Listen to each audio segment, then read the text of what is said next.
小米手机9作为一款旗舰定位手机，即使过了一阵子，也还是目前唯一可以在市场上买到的 Qualcomm Snapdragon 855手机。究竟小米9能不能继续扛下高 CP 值旗舰？跟着邦尼团队一起来看看吧。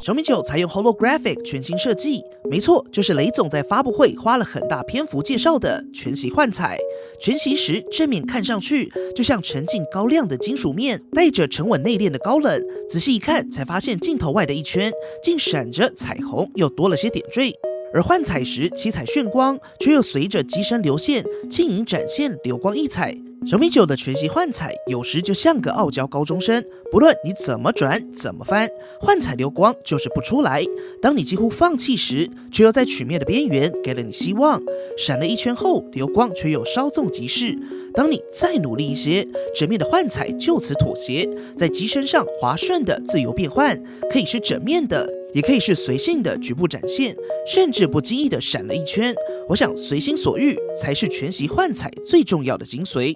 看回盒装，没错，盒装设计一样呼应机身，随着不同角度也能全息，也能幻彩。随附配件包括18瓦快充组，27瓦快充插座则是需要另外购买。究竟值不值得买呢？邦尼团队也进行了完整测试，我们稍后再来聊聊。而最特别的则是透黑保护壳。原本邦尼以为套上后就失去了全息幻彩，没想到透着黑色的保护壳，一样可以隐约的看到流光幻彩。看来小米也下了不少功夫在成色上。不过话说回来，两侧的曲面收边有效的让机身握持手感更薄，过渡更好，所以邦尼还是选择落机使用。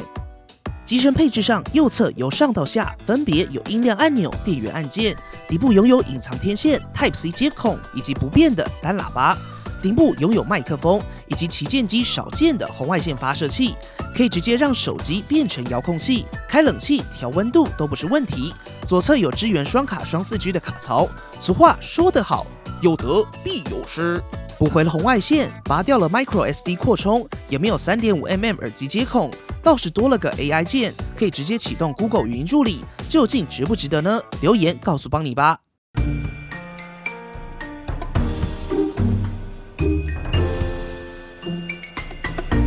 影音娱乐上，小米9采用 6.39 寸由三星供应的 Super AMOLED 显示器，支援 103.8% 的 NTSC， 萤幕占比则是来到了 90.7%。作为一款旗舰手机，小米9的这块显示器只能说是中规中矩，哪怕是萤幕占比高一些，或是水滴都消灭，都会跟背后的全息幻彩更搭一点。但值得一提的是，米9的这块 Super AMOLED 一样支援 HDR 显示，在 YouTube 上也可以成功串流。而作为采用三星萤幕的小米9，在护眼模式上开启后不会死黄，一样可以常驻开启。那显示效果上呢？小米9这块显示器在同级价位几乎可说是没有对手，在色彩上饱和度足够，明暗细节纯净度表现也相当不错，在效果上还是 OK 的，音效体验上还是惯例的单喇叭配置。基本上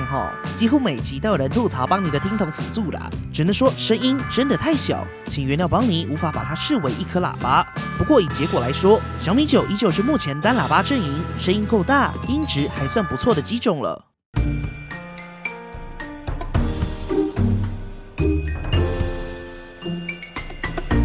小米9在系统上依旧是搭载目前市场上最强悍的 Qualcomm Snapdragon 855，采用全新的7奈米制程，并配置 LPDDR4X 6GB 的 RAM 以及 UFS 2.1 128GB 的 ROM。安兔兔跑分来到了371671分，是目前邦尼团队测试的第一支 Snapdragon 855手机，也是目前所有手机的最高分。仅以跑分数据可参考以下表格，更详细的结果一样可以在 isbonny.com 上找到。实际体验上 ，Snapdragon 855确实拥有顶尖性能，传说对决不用说，高画质、高帧率全开绝对没问题，崩坏3全开也不卡。基本上可以胜任大部分游戏需要的效能，控温表现也相当不错。而全新的 Game Turbo 除了可以自动游戏加速外，也可以针对性能分配以及网络进行增强。最酷的是，透过进阶设定，可以针对跟手性、点击灵敏度调整之外，还可以在显示上选择原图、鲜艳、明亮、明艳4种显示模式。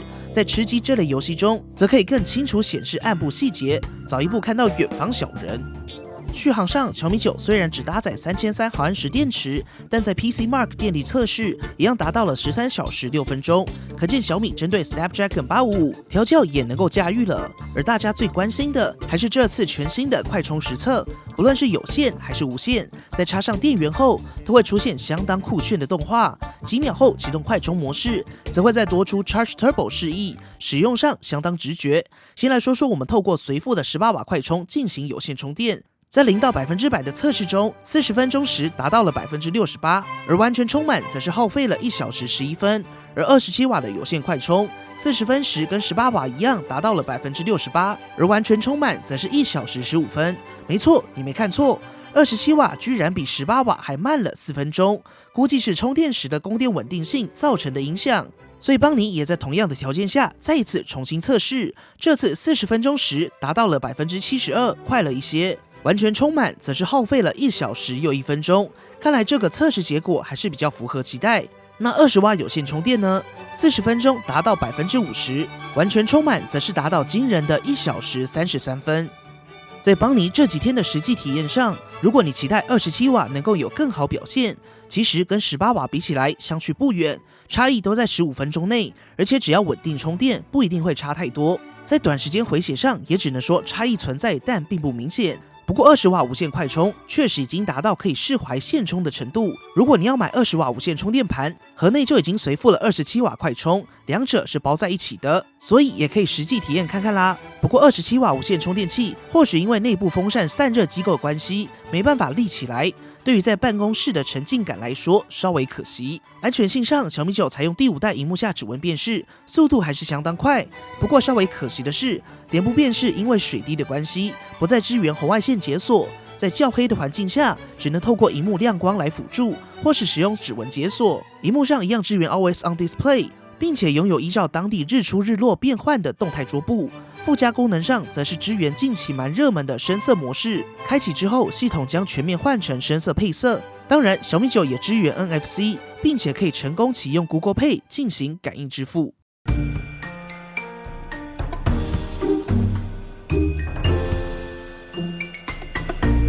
在相机体验上，小米9搭载3镜头模组，由上到下分别是 f2.2 1200万画素2倍光学变焦镜头 ，f1.75 Sony IMX 585 4800万画素主镜头，支援4合一1200万画素，以及最后的 f2.2 1600万画素117度超广角加4公分微距镜头，并且在镜头模组内隐藏了一组雷射对焦。而在对比测试中，这次我们找来同价位带、镜头规格更为接近的 vivo V15 Pro 作为对照组，究竟为什么？效果又是如何？我们边看边说。首先来看日拍样张，带大家熟悉两者的主要差异。第一组样张在两者都启动 AI 辨识的情况下，可以看到针对草地场景，小米9维持一贯 AI 风格化强烈的调整，在绿色上更为鲜艳。vivo V15 Pro 则是稍微偏黄，在细节上不论是前景草地或是后景的桥，米9的细节保留绝对更好。而在 HDR 效果上，放大到右上角树叶背光来看，米9的 HDR 算法还是完整保留了明暗细节。vivo V15 Pro 则是出现了紫边，在切换到超广角来看，效果基本跟主镜头一致。放大来看，在细节保留上，1600万的米9基本上完全胜出。下一组样张，邦尼想透过一个场景带大家更了解米9相机的特性。先提供一组是否开启 AI 场景辨识的差异，可以看到针对风景的场景，开启 AI 后整体会更明亮一些，也少了台北阴天的感觉。而我们再加入4800万画素样张一起比较，可以很明显看到米9的4800万画素模式在算法上跟一般模式基本上差异不大，但放大来看，桥上的栏杆细节，4800万画素的差异轻易可见，邦尼就不多赘述啦。而若是跟 vivo V15 Pro 相比，在一般模式以及广角模式下，两者基本跟先前一致。接着看到4800万画素，放大到桥上栏杆来看，小米再度胜出。在日拍中，小米9几乎可以碾压 vivo V15 Pro， 那邦尼为什么还要比呢？别着急，我们来看夜拍。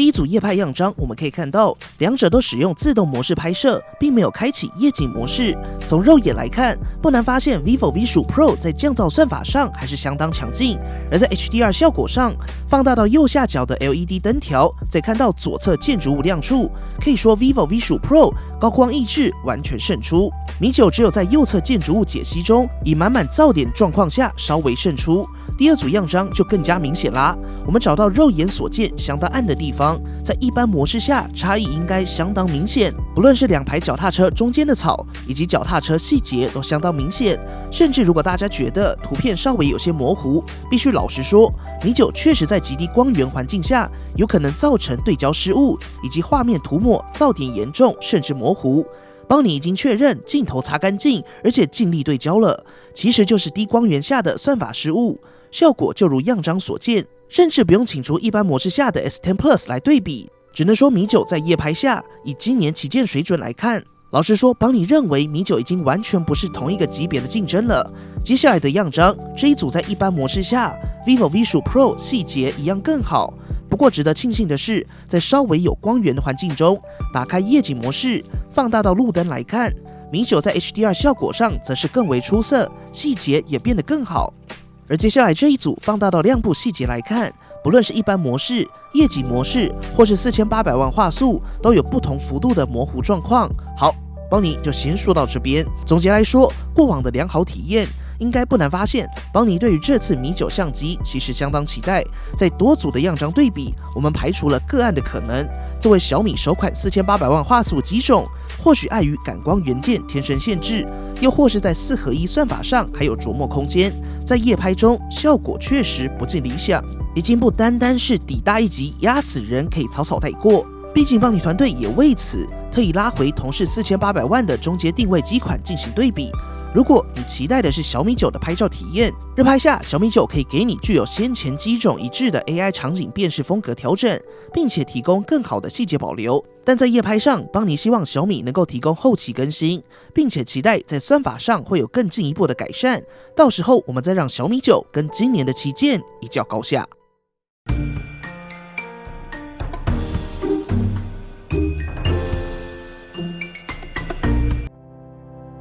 小米9全新的全息幻彩，依旧给好给满的机身配置，搭载显示效果相当不错的6.39寸 Full HD Super AMOLED 显示器，支援 HDR 显示则是更为惊艳。在荧幕体验上，同价位带可以说是几乎没有对手。效能上搭载目前市面上你能买得到的首款 Qualcomm Snapdragon 855，跑分是目前邦尼资料库中最高，在实际体验上也相当顺畅，画质特效全开也够用。续航上虽然只有搭载3300毫安时，不过实际使用上，其实在效能控管上相当不错，数据上可以来到13小时左右的成绩，以3300毫安时加上 Qualcomm Snapdragon 855，在优化上相当不错。而相机上就如同我们稍早提到的，邦尼还是在这边等待小米尽快解决4800万主镜在夜拍中的算法，我们随时等待小米回来找邦尼玩哦。不过老话一句，看回价格，同价位看来，小米9也就是唯一之选了。好啦，本期节目结束了啦！不要忘记右上角对小米9进行投票，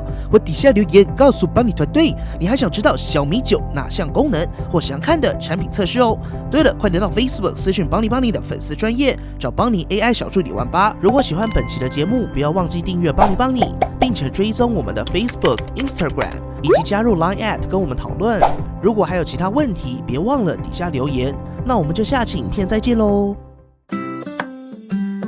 好，3、2、1。这样是合法的吗？为什么两个速度不一样？听说这个不是幕后花絮。